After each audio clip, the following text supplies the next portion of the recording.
Assalamualaikum warahmatullahi wabarakatuh. Bagaimana kabarnya semuanya? Kembali lagi di channel saya untuk melanjutkan perkuliahan, khususnya untuk mahasiswa saya di Fakultas Hukum Uniska Universitas Islam Kediri. Di kondisi pandemi ini, di kondisi situasi yang mengharuskan kita tidak boleh bertatap muka langsung, maka perkuliahan kita lanjutkan dengan perkuliahan secara daring ya. Melanjutkan perkuliahan kita tentang hukum dan asasi manusia. Ini sebenarnya kita sudah masuk di pertemuan ke-7 atau ke-8 ya kalau tidak salah. Maka sedikit perlu saya review kembali tentang konsep dasar asasi manusia. Ini penting untuk dipahami karena ini satu hal yang paling mendasar. Berbicara hak asasi manusia sebenarnya bukan satu hal yang asing tentu bagi kita ya, dalam kehidupan sehari-hari. Bahkan sudah menjadi daily conversation kita atau percakapan sehari-hari. Kita sering berbicara, itu hak saya, itu bukan hak Anda, dan bermacam-macam penggunaan kosakata hak ini. Nah, tentu ini harus kita pahami sebenarnya apa sih definisi hak itu sendiri. Dalam konsep hak asasi manusia atau human right, apa sih yang disebut sebagai hak atau right itu ya. Nah, ini konsep dasarnya harus dipahami sebelum nanti menginjak kepada apa itu hak asasi manusia, kemudian apa saja yang disebut sebagai pelanggaran hak asasi manusia, dan apa yang tindakan apa saja yang termasuk bisa diadili menggunakan pengadilan HAM berdasarkan Undang-Undang 26 tahun 2000. Apakah semua tindakan yang disebut sebagai melanggar hak itu bisa diadili di pengadilan HAM atau yang lain? Nah, ini kita harus berangkat dari awal untuk perlu saya ingatkan kembali ya, apa sih definisi hak? Apa itu right? Hak itu sendiri adalah merupakan satu klaim kita, klaim individu secara manusia kita untuk melakukan sesuatu, untuk mendapatkan sesuatu, dan untuk melakukan sesuatu. Jadi klaim kita untuk melakukan sesuatu, untuk mendapatkan sesuatu, untuk memiliki sesuatu, itu yang disebut sebagai hak. Dorke menjelaskan lebih lengkap lagi bahwa yang disebut hak itu right adalah satu klaim yang dibenarkan oleh norma, yang dibenarkan oleh undang-undang untuk melakukan sesuatu, mendapatkan sesuatu, memiliki sesuatu. Jadi ada yang perlu di underline di sini bahwa tindakan itu harus dibenarkan oleh norma, dibenarkan oleh hukum, baru disebut sebagai hak. Bahkan ditambahkan lagi sebuah definisi yang itu justru mampu nanti untuk membedakan apakah itu termasuk definisi hak atau bukan. Jadi ditambahkan lagi sebuah definisi bahwa yang dimaksud dengan hak itu adalah satu klaim untuk mendapatkan sesuatu, melakukan sesuatu, memiliki sesuatu yang dibenarkan oleh norma dan hukum. Ketika klaim itu dicabut, ketika hak itu dicabut, maka martabat kemanusiaannya ini akan hilang. Martabat kemanusiaannya ini akan hilang, menyebabkan hilangnya martabat kemanusiaannya kalau sampai hak ini dicabut.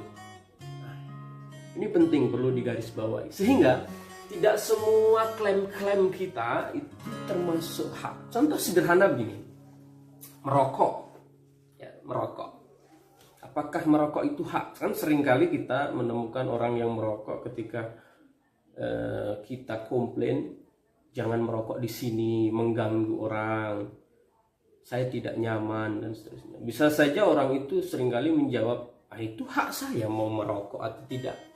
Rokok saya, mulut saya, ya kan? Nah, apakah benar demikian sebenarnya? Ya kita kembalikan kepada unsur di definisi tadi, bahwa hak itu ketika dibenarkan oleh norma, maka itu termasuk hak. Apakah merokok dibenarkan oleh norma? Mungkin di Indonesia ini ya, karena tidak ada larangan merokok. Berarti satu unsur masuk sebagai hak. Artinya merokok dilihat dari norma hukumnya tidak dilarang, berarti boleh ya. Mungkin satu unsur ini merokok bisa menjadi hak. Tapi kita lihat unsur yang terakhir. Hak itu ketika dicabut atau dihilangkan atau dikurangi, maka akan menghilangkan martabat kemanusiaannya, akan hilang martabat kemanusiaan. Nah, kita cek apakah merokok itu kalau dilarang atau dihilangkan hak merokoknya, apakah manusia itu kehilangan martabatnya sebagai manusia? Tidak kan? Ya bahkan justru banyak orang yang suka orang yang merokok. Saya termasuk orang yang merokok. Berarti kita harus mengerti definisi bahwa ketika dilarang untuk tidak merokok, maka itu tidak mencabut hak kita, tidak mencabut harkat dan martabat kita, sehingga merokok bukan termasuk hak, kan? Ya, dan hak itu harus prinsip. Ketika dihilangkan akan menghilangkan martabat kemanusiaan. Contohnya sederhana, hak untuk berbicara, hak untuk menyampaikan pendapat, hak untuk mempercayai keyakinan agama. Kalau sampai itu dicabut, maka martabat kemanusiaannya akan hilang. Dia tidak berarti lagi sebagai manusia. Itu yang kita pahami. Nah, bahkan ada definisi yang lebih ekstrim lagi tentang hak asasi manusia, yaitu menurut John Locke ya. Nah, John Locke ini mungkin satu tokoh yang tidak asing, sering kali kita dengar kalau kita belajar hukum ya. Nah, John Locke dengan teori natural right theory atau teori hukum alamnya mendefinisikan bahwa hak asasi manusia itu adalah hak dasar yang melekat pada diri manusia sebagai anugerah dari Tuhan yang secara alami, dan itu semata-mata karena dia adalah manusia.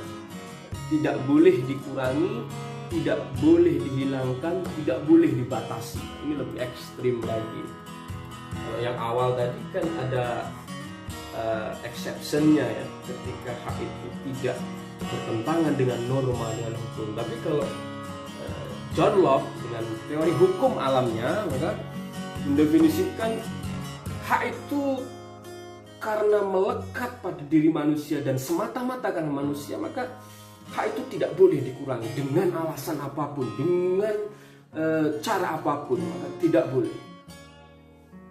Teori John Locke ini mendapatkan kritik ya, mendapatkan kritik tajam pada ilmuwan-ilmuwan lainnya yang mengatakan bahwa John Locke teori natural right theory ini adalah teori omong kosong yang nggak mungkin bisa diterapkan di dalam kehidupan nyata. Ini hanya sebuah mimpi, hanya omong kosong. Bagaimana bisa diterapkan di dunia nyata kalau klaim-klaim atau hak-hak manusia itu tidak bisa dibatasi? Sementara setiap orang itu memiliki hak yang sama, memiliki kepentingan yang sama.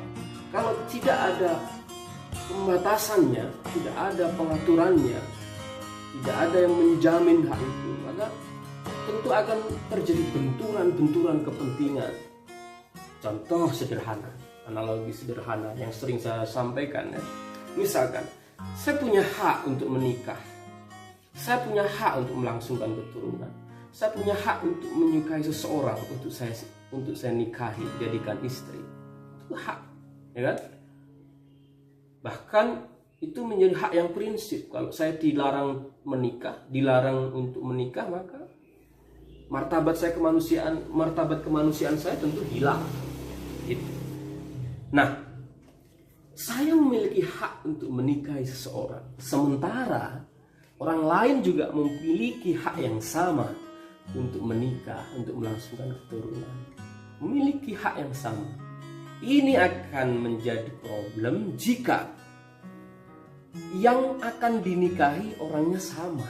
Misalkan saya menyukai si A untuk saya nikah, kemudian teman saya juga kebetulan menyukai teman si A untuk dia nikahi.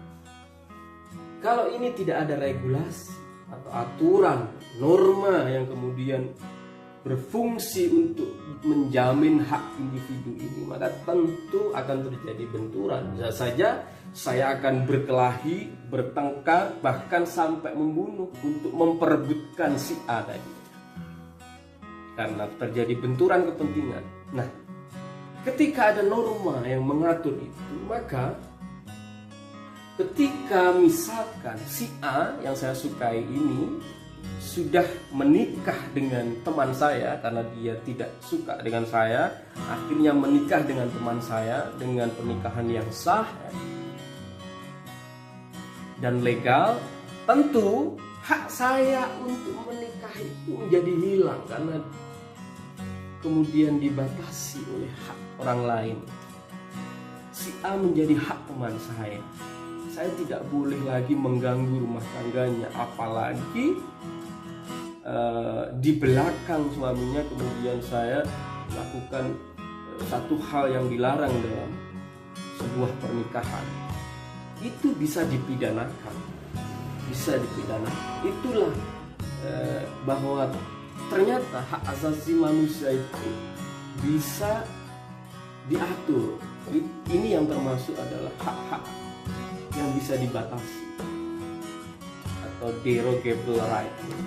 Itu kita harus mengerti bahwa itulah definisi hak asasi manusia yang sebenarnya. Contoh lagi yang kedua sederhana, misalkan di lampu merah di perempatan jalan lah. Ketika di perempatan jalan itu tidak ada lampu merah, maka saya mengendarai motor, maka sesuka saya, karena itu hak saya, motor saya sendiri, saya yang menaiki, maka saya akan melaju sesuka saya, tidak akan berhenti di perempatan jalan. Begitu juga pengendara yang dari arah lain, bisa saja dia juga karena merasa itu hak dia, motor dia juga berjalan terus. Nah, kalau hak ini tidak diatur, maka yang terjadi adalah accident, benturan, kecelakaan. Maka kemudian lahirlah undang-undang lalu lintas untuk mengatur jika lampu merah, maka kita harus berhenti, menahan hak kita dan mempersilahkan hak orang lain berjalan dulu karena di sana lampu hijau. Itulah implementasi dari konsep hak asasi manusia. Nah, saya lanjutkan setelah kita memahami konsep apa itu hak asasi manusia. Dalam pergolakan pemikiran tentang definisi hak asasi manusia itu melahirkan beberapa mazhab beberapa mazhab yang nanti implikasinya akan membuat penerapan hak asasi manusia itu menjadi sebuah perdebatan dan perbedaan di setiap negara mungkin. Orang yang menganut teori John Locke tadi, mazhab John Locke, teori hukum alam, natural right theory, maka orang yang menganut mazhab itu beranggapan bahwa namanya hak asasi manusia itu tidak boleh dibatasi lah Pak. Manusia itu bebas karena dia manusia, bisa melakukan apapun sesukanya. Negara tidak boleh ikut campur urusan hak asasi manusia, tidak boleh membatasi, maka harus dijamin sebebas-bebasnya. Itulah konsep atau mazhab dari natural right theory, dan ini juga dianut oleh beberapa negara. Apakah termasuk Indonesia? Kita cek nanti. Yang kedua, ada teori mazhab yang disebut sebagai mazhab relativisme budaya. Jadi penerapan hak asasi manusia itu tidak bersifat universal. Kalau natural right theory itu sifatnya universal, maka seluruh lapisan muka bumi ini harus sama, bahwa manusia itu absolut bebas, tidak boleh dikurangi hak asasi manusianya, harus dijamin manusia itu bebas melakukan apa saja. Tapi mazhab kritik yang kedua yang disebut sebagai mazhab relativisme budaya, itu adalah satu mazhab yang beranggapan bahwa jaminan penerapan hak asasi manusia itu relatif tergantung kondisi budaya masing-masing. Budaya itu lahir karena norma kebiasaan, norma agama, dan seterusnya, sehingga lahir sebuah budaya. Sehingga penerapan dan jaminan hak asasi manusia itu berbeda di setiap wilayah dan negara.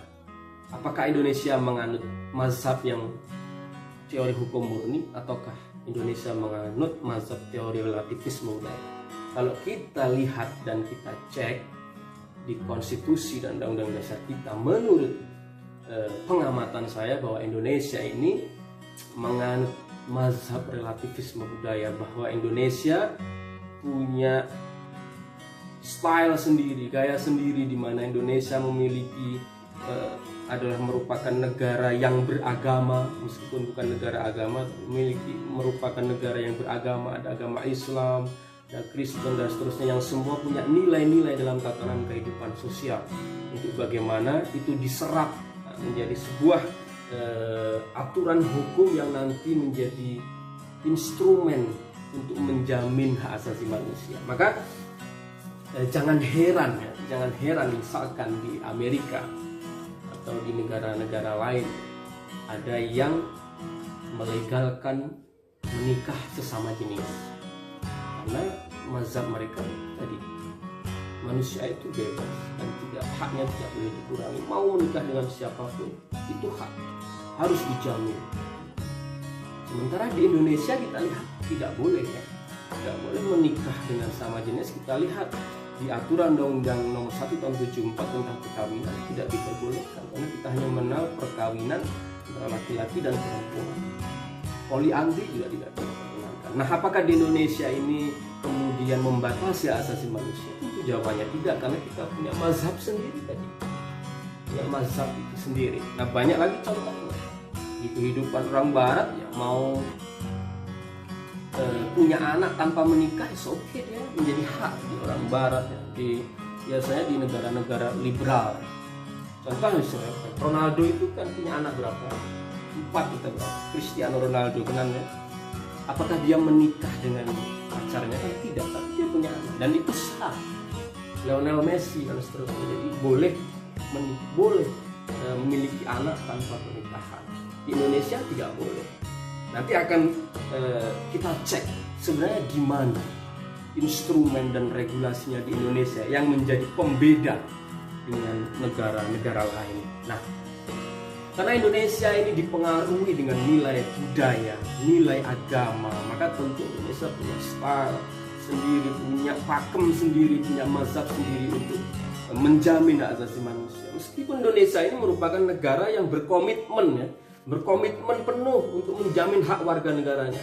Terbukti Indonesia ini tahun 48 ikut menandatangani Universal Declaration of Human Rights, ya, di Paris, ya, saat itu, yang berisi satu kesepakatan bahwa negara akan menjamin hak warga negaranya, yang berisi hak sipil, hak sosial, hak politik, hak ekonomi, dan seterusnya. Terbukti bahwa Indonesia ini bahkan saat merumuskan Undang-Undang Dasar 45, Undang-Undang Dasar 45 yang pertama, ya, sudah memasukkan unsur-unsur jaminan hak asasi manusia, yaitu kesamaan di hadapan hukum, kemudian berserikat dan berkumpul, tidak mendapatkan penyiksaan, meskipun, ya, dalam prakteknya belum berjalan dengan baik, sehingga terjadi pergolakan reformasi tahun 98, kemudian merombak dari isi Undang-Undang Dasar 45 tentang jaminan hak asasi manusia, sehingga diatur detail lagi di pasal 27, 28, bahkan ada 28 huruf A sampai huruf C, ya, dan seterusnya. Mulai dari hak sosial, politik, hak ekonomi, hak hidup, hak beragama, dan seterusnya. Jaminan hak asasi manusia di Indonesia. Nah, Indonesia ini merupakan negara yang beragama. Jadi meskipun bukan negara agama, tapi merupakan negara yang beragama. Sehingga aturan-aturan atau hukum positifnya ini dipengaruhi banyak oleh norma-norma atau kaidah-kaidah agama. Nah, seringkali kita mendiskusikan bahwa hak asasi manusia itu bertentangan dengan agama Islam. Sebenarnya tidak. Apa yang diterapkan di Indonesia ini saya pikir senafas, ya, dengan ajaran Islam. Di mana ajaran Islam menerapkan prinsip bahwa semua manusia itu sama, kaya, miskin, kulit putih, kulit hitam, mata sipit, kemudian hidung mancung, hidung pesek, semua sama di hadapan Tuhan.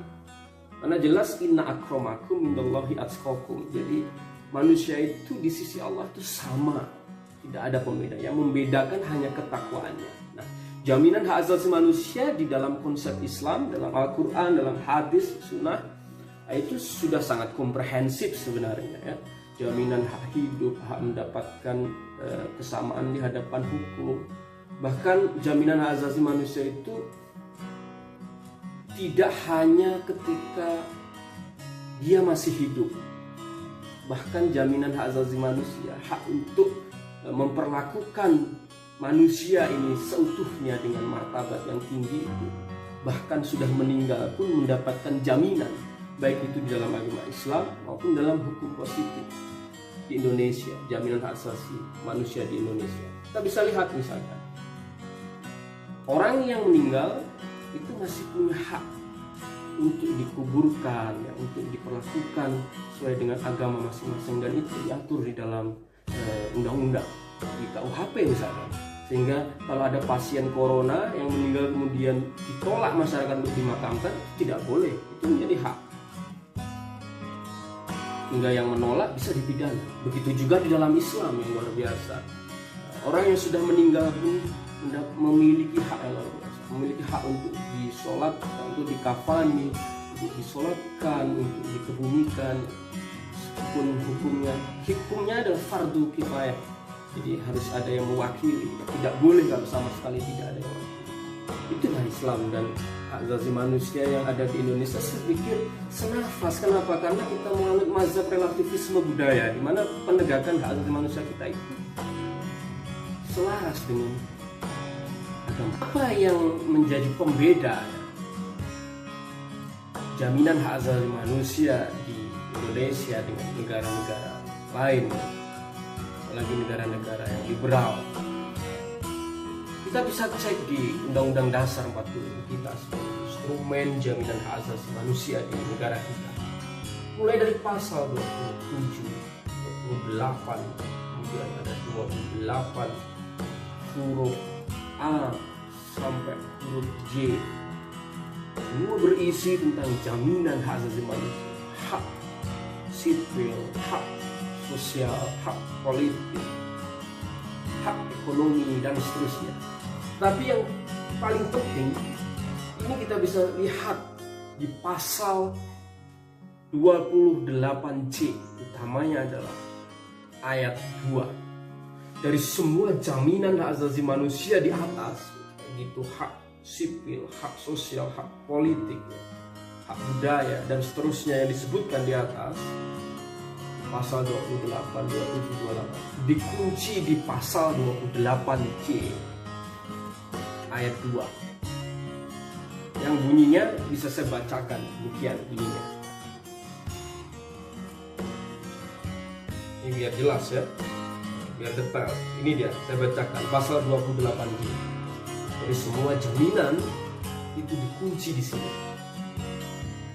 Dalam menjalankan hak dan kebebasannya, setiap orang wajib tunduk kepada pembatasan yang ditetapkan dengan undang-undang, dengan maksud semata-mata untuk menjamin pengakuan serta penghormatan atas hak dan kebebasan orang lain, dan untuk memenuhi tuntutan yang adil sesuai dengan pertimbangan moral, nilai-nilai agama, keamanan, dan ketertiban umum dalam satu masyarakat yang demokratis. Jadi jelas ya,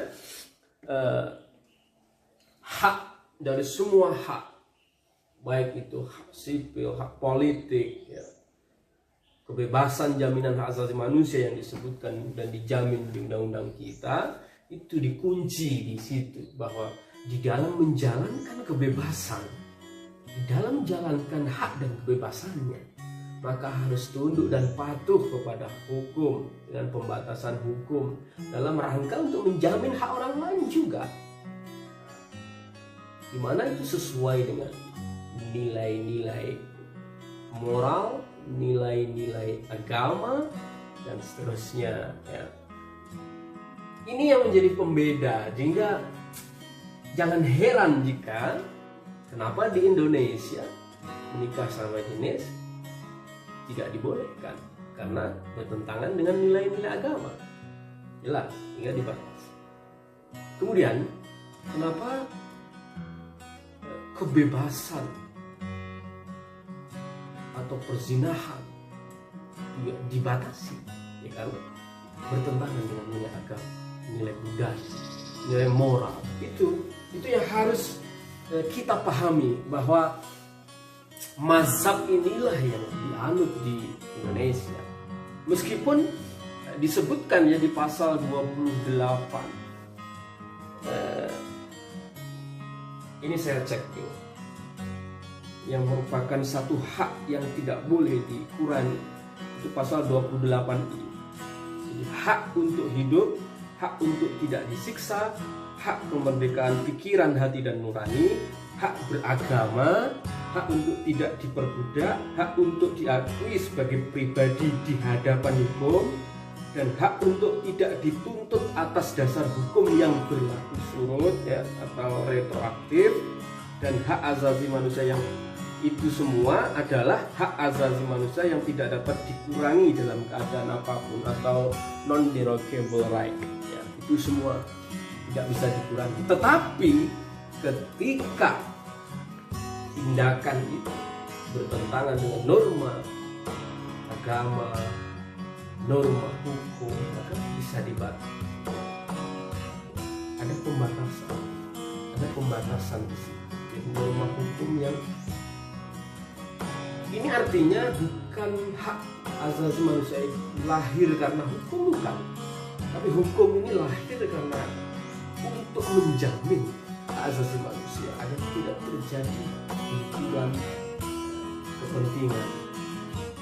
Contoh, hak berpolitik, hak mendirikan partai politik, hak berserikat dan berkumpul, selama memenuhi persyaratan untuk mendirikan partai politik dan tidak bertentangan dengan norma-norma hukum, ideologi bangsa, semua boleh membuat partai politik. Tetapi ketika partai politik itu bertentangan dengan ideologi bangsa, dengan norma hukum yang sudah ditetapkan, bisa dibatasi untuk dibubarkan. Contoh, Partai Komunis Indonesia, karena tidak sesuai dengan ideologi bangsa, maka harus dibubarkan. Nah, itu contoh-contoh dari pembeda hak asasi manusia kita dengan negara-negara lain. Jadi memang karena kita negara yang beragama, bukan negara yang liberal ya, serapan-serapan nilai-nilai agama itu menjadi azas-azas di dalam membuat peraturan perundang-undangan. Itu ya. Nah, di Indonesia jaminan hak asasi manusia itu bisa dilihat dari instrumen-instrumen hukum atau regulasi yang sudah ada. Apa itu? Bisa dilihat di Undang-Undang Dasar 45 kita sebagai undang-undang tertinggi ya. Kita bisa lihat di Undang-Undang Dasar 45 ada jaminan hak asasi manusia, karena dalam konstitusi itu isinya ketatanegaraan, pembagian kekuasaan negara, struktur organisasi negara. Yang kedua adalah jaminan hak asasi manusia. Dimanapun konstitusi, dimanapun isinya pasti itu.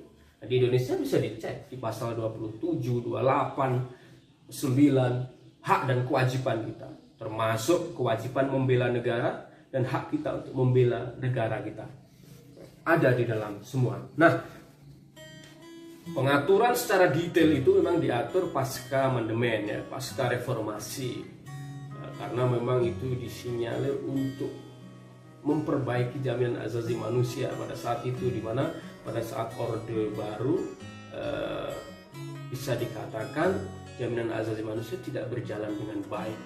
Nah, setelah amandemen itulah kemudian dari amanah konstitusi Undang-Undang Dasar 45 lahirlah Undang-Undang 39 tahun 99 ya, pasca reformasi tahun 99 tentang hak asasi manusia.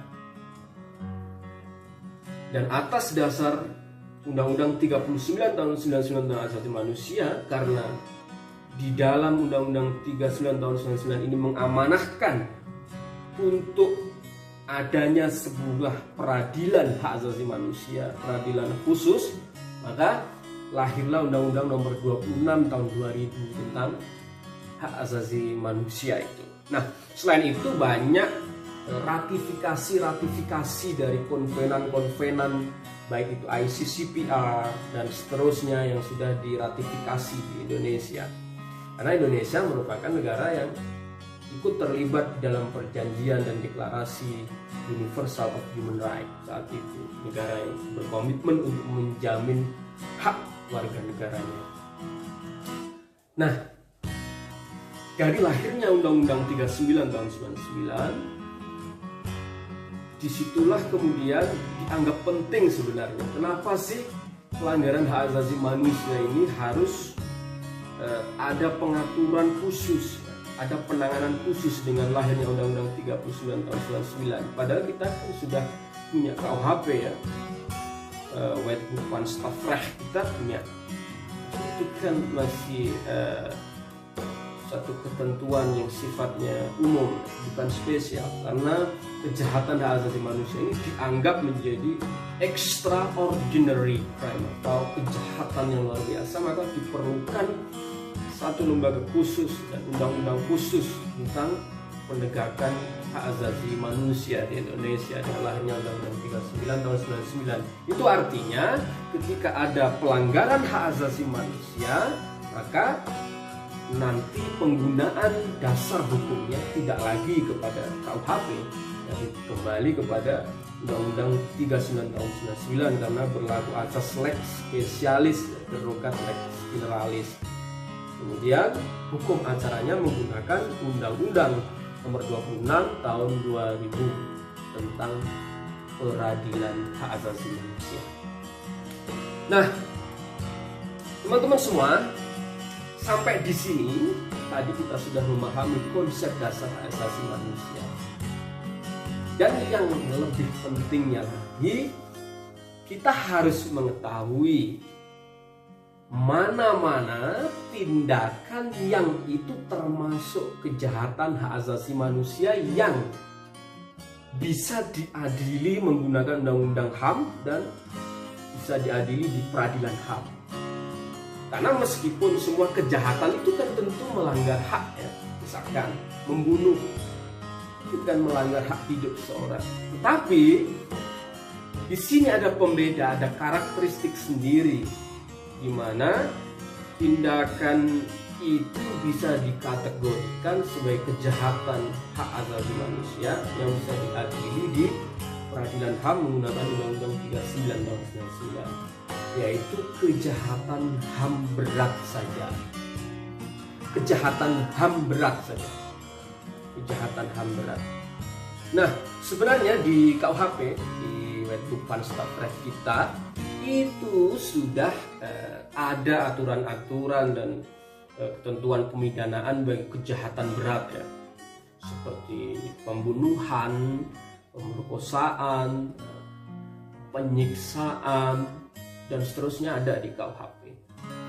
Tetapi itu termasuk ordinary crime meskipun kejahatan berat yang diatur di KUHP. Nah, ada kejahatan extraordinary crime, yaitu kejahatan berat, kejahatan hak asasi manusia yang berat yang bisa diadili menggunakan Undang-Undang 39 tahun 99 dan Undang-Undang nomor 26 tahun 2000 tentang peradilan HAM, yaitu kejahatan hak asasi manusia yang masuk kategori kejahatan berat. Apa itu? Nah, di dalam Undang-Undang 39 tahun 99 bahwa peradilan HAM ini khusus mengadili kejahatan HAM berat, yaitu apa?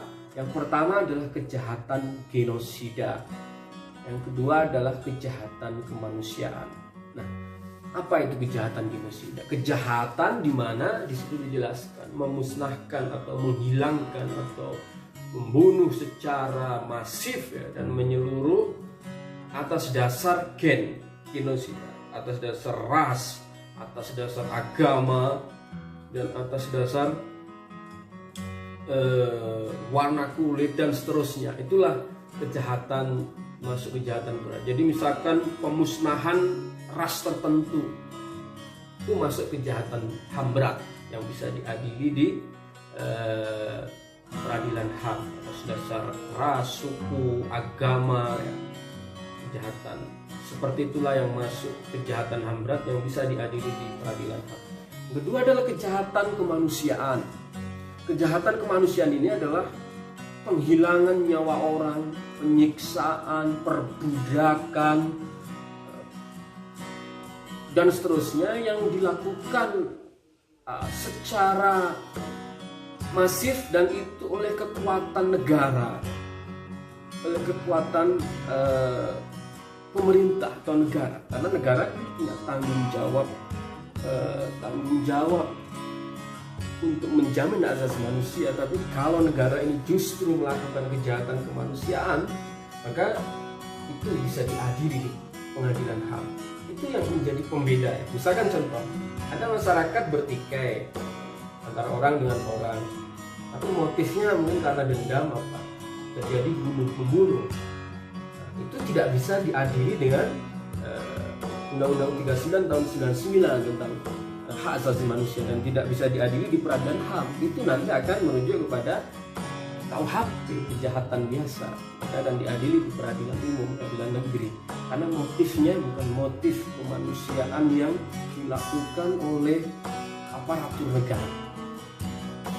Tetapi kalau sudah yang melakukan itu adalah aparatur negara, kejahatan kemanusiaan, misalkan penghilangan nyawa orang atas dasar motif bahwa orang itu akan membahayakan stabilitas negara, dihilangkan, dibunuh. Misalkan contoh Munir, itu masuk kejahatan kemanusiaan. Misalkan ada demonstrasi, ya, demonstrasi itu kan hak ya, mengkritik pemerintah, kemudian terjadi pembunuhan yang dilakukan oleh aparat, itulah kejahatan asasi manusia, masuk di kategori peradilan HAM, bukan masuk dalam kategori pidana biasa. Ada juga kejahatan perang ya, dan seterusnya. Jadi yang bisa diadili di pengadilan HAM adalah kejahatan HAM berat, masuk genosida dan kejahatan kemanusiaan. Ini harus bisa kita bedakan ya. Kalau yang membunuh itu adalah karena konflik pribadi antara masyarakat sipil, ya, itu tidak masuk kejahatan HAM yang harus diadili di peradilan HAM, itu bisa diadili di peradilan pidana biasa.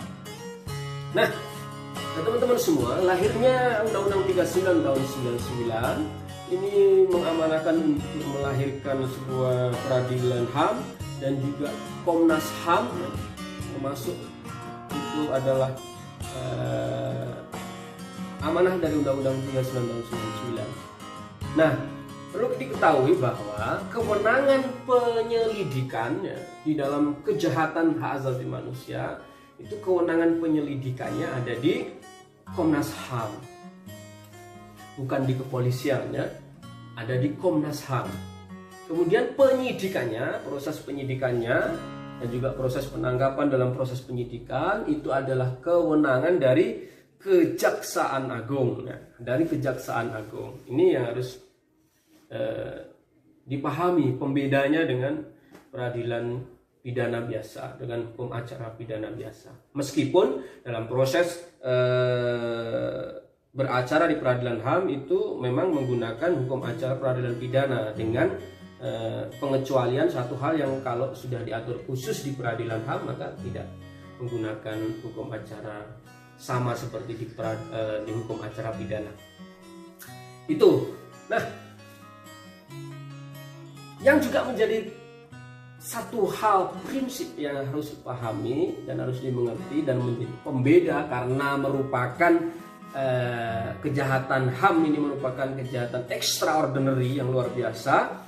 Nah, di kejahatan kasus HAM ini ada kekhususan dalam hukum acara peradilan HAM bahwa di dalam menangani kasus kejahatan HAM itu mengenal azas non retroaktif. Khusus di kejahatan hak asasi manusia HAM berat, melalui proses di pengadilan HAM itu boleh memproses hukum kejahatan yang terjadi sebelum ada undang-undang HAM, sebelum tahun 99, artinya itu. Jadi berlaku surut ya. Azas non retroaktif ini adalah azas berlaku surut. Nah, kalau di hukum acara pidana kita mengenal azas legalitas ya. Asas legalitas itu orang tidak bisa dipidana kalau belum ada aturan hukumnya. Jadi tidak boleh berlaku surut. Itu tidak boleh dipidana. Tapi khusus kejahatan hak asasi manusia ini berlaku azas non retroaktif.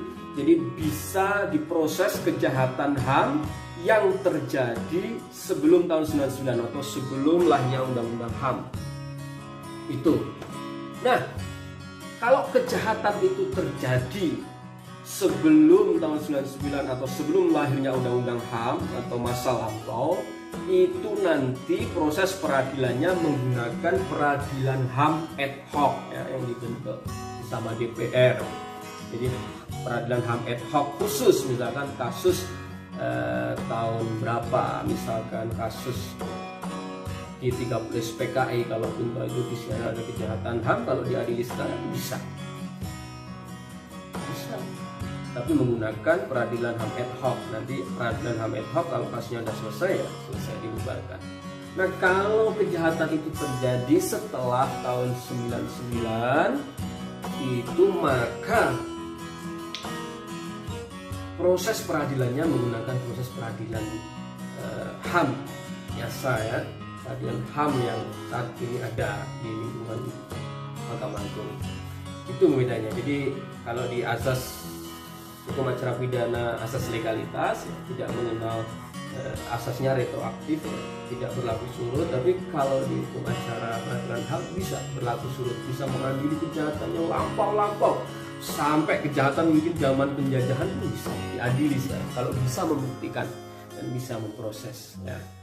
Itu sedikit ulasan tentang hak asasi manusia dan bagaimana beracaranya di peradilan HAM. Nah, di peradilan HAM hakimnya ada 5 ya dalam menangani persidangan, dalam proses persidangan hakimnya ada 5, yang 3 itu wajib hukumnya hakim ad hoc, yang 2 bisa hakim karir ya.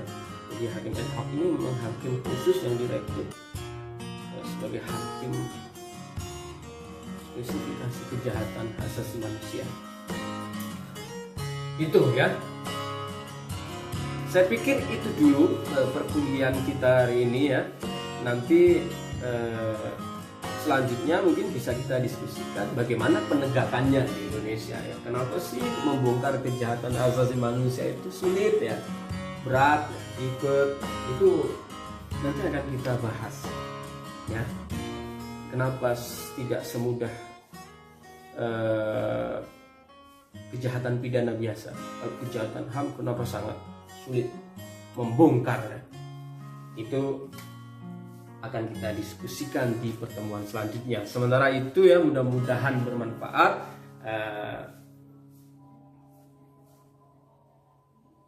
Di penutup ini saya ingin menyampaikan bahwa hak asasi manusia dijamin ya, oleh hukum ya. Artinya hukum lahir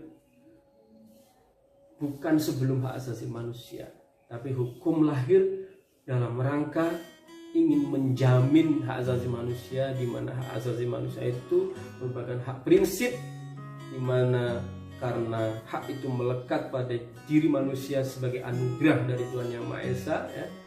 Ketika hak itu dihilangkan, maka tentu martabat kemanusiaannya akan hilang. Oleh karena itu, salah satu fungsi hukum adalah sebagai social engineering, seperti kata rescue pond, bahwa memang untuk merekayasa sosial biar tidak terjadi benturan-benturan hak asasi manusia, biar tidak terjadi benturan-benturan kepentingan. Itu saya ada kurang lebihnya, maaf.